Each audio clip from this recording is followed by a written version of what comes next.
And a flashlight can ward them off temporarily. Basically, they will see. Look, today we're listening to the Skinwalker Hunter. Enjoy it. Hear, smell, and taste your scent long before you even know one is around. That's why it pays to be vigilant, know how to look for the signs of their presence, pay attention to the smells around you, and the quietness of the wildlife. If you know how they operate, you can game the system and eliminate their element of surprise. It doesn't help that they like to play with their prey for as long as they can. Young ones are especially cocky in that regard.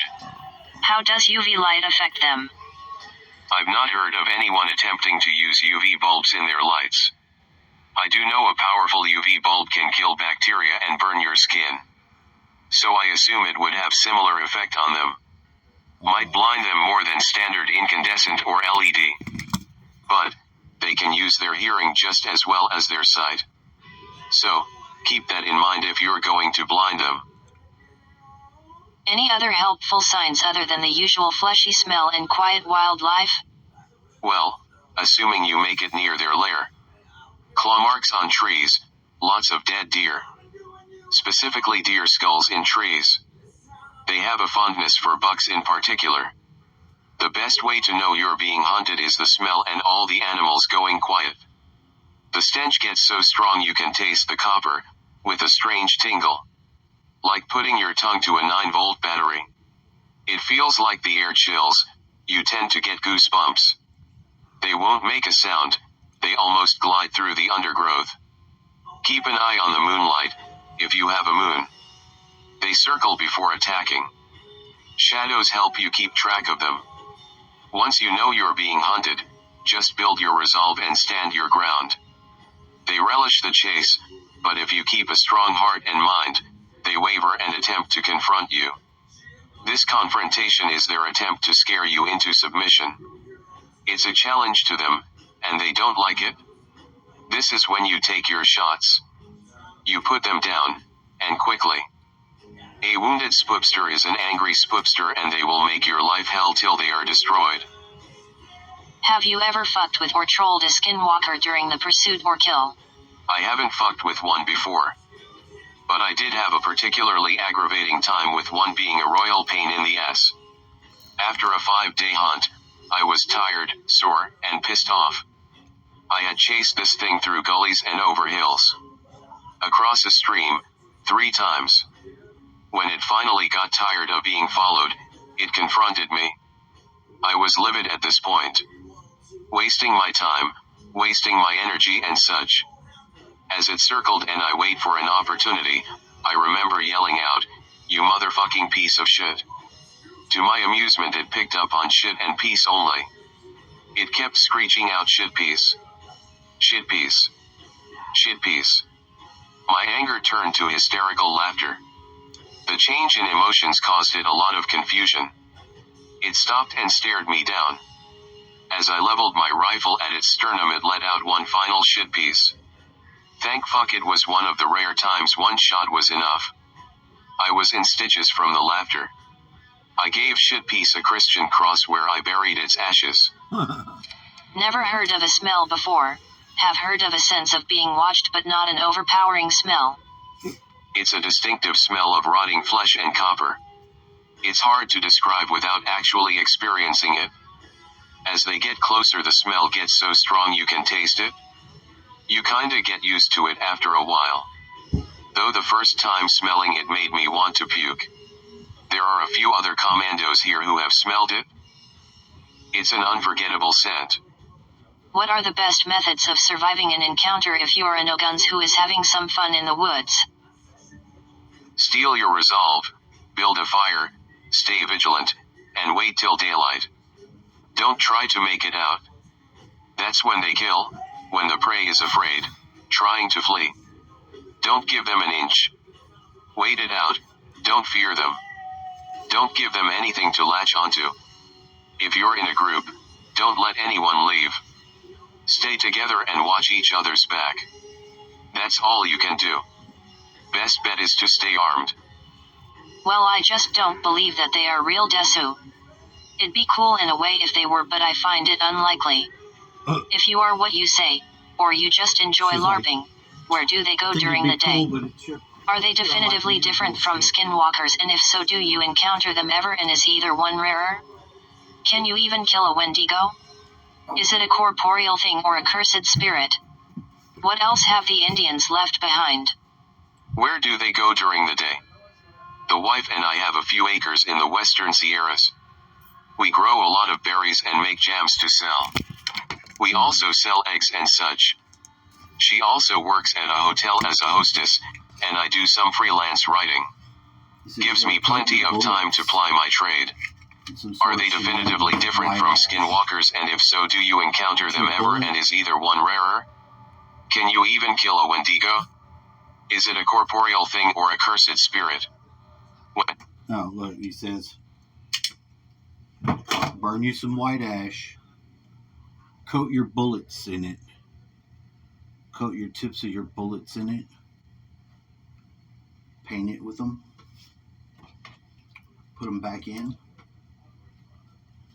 Bada bing, bada bam, bitch. Gotta fucking, you got that fucking,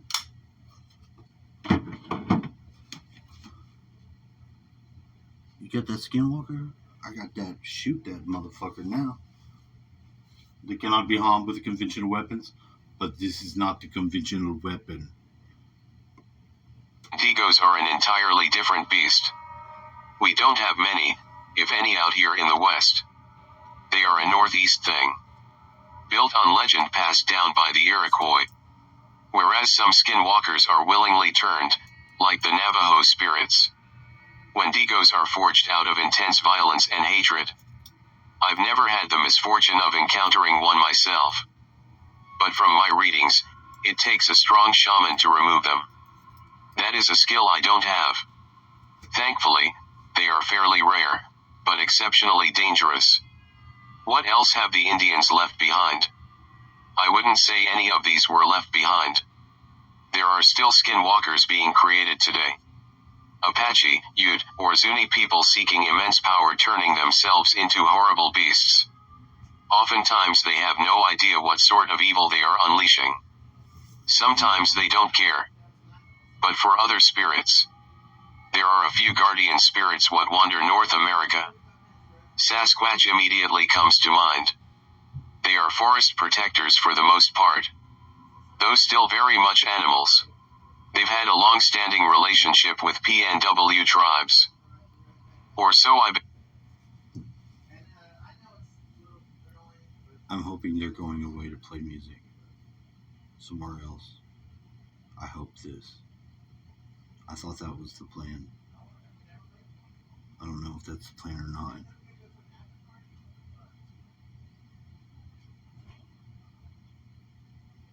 I don't care for it. I don't. been told. I am sure there are more spirits that exist that I just don't know about, or won't ever be told about.